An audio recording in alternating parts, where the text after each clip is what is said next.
Well, hello, I'm Chuck Ivester, and we're here at Royale Aesthetics and Beauty's Medical Spa. And I'm Angie Salerno. We'd like to welcome you to our video series that we're going to be doing for you over the next few months.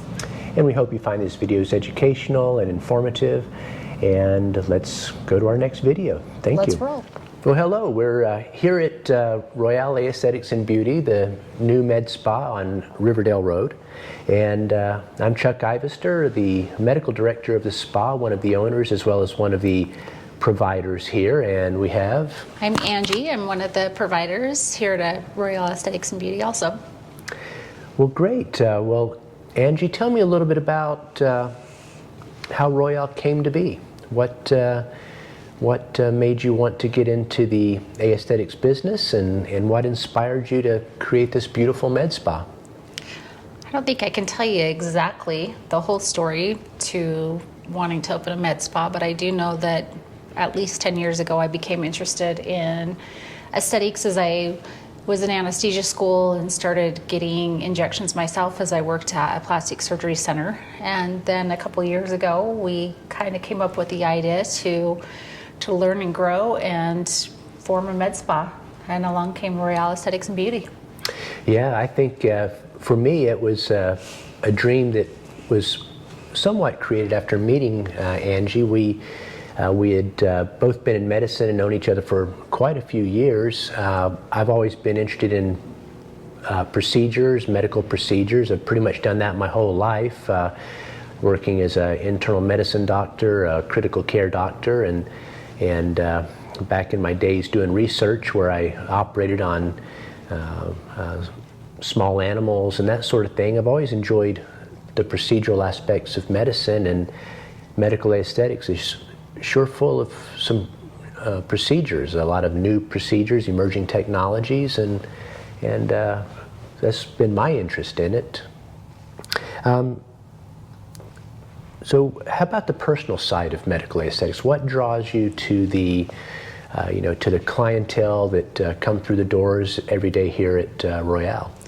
Yeah, I've always loved medicine and I love people, and I'm able to combine both of these aspects into aesthetics. I get to do medical procedures, I get to talk to people, get people that come in frequently. Obviously with botox, it's a every 3-4 month treatment. You get to know people very well. They become friends and family, and I think it's a great combination. Yeah, and we've even had people bring in their children, their babies. It seems like we even know their babies by name at this point, right? Exactly. Yeah, we like the babies, learn about, watch them grow, talk about pets, animals, holidays. Just really becomes this great big family. Yeah.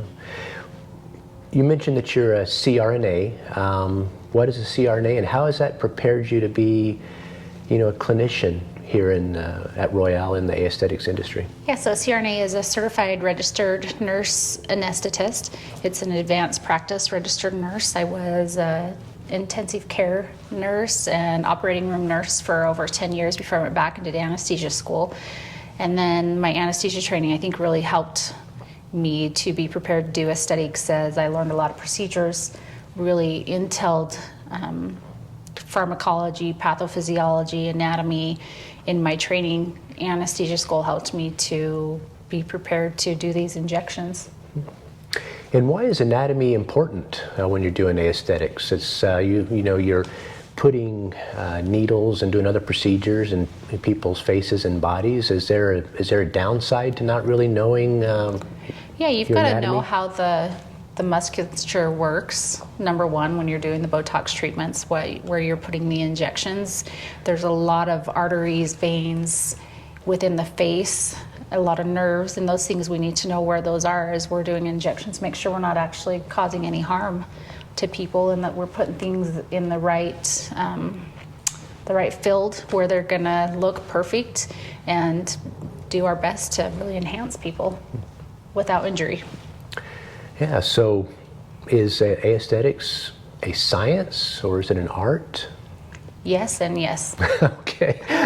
Yeah, I was kind of thinking that, it really is the artistic side of medicine, because we do need to know the anatomy and the physiology, but bringing that technology to the individual really is an art, and it involves symmetry, and it involves everybody's unique, and bringing the right technology and the right intervention to that individual to give them the result that they want. Yeah. Very much a science and an art. Yes, Well, we hope you enjoyed that video, perhaps found it educational or informative, perhaps even entertaining. feel free to look up more information about us on our website at royaleaestheticsandbeauty.com, or follow us on our social media profiles on Facebook, Instagram, and YouTube. Thank you. Thank you.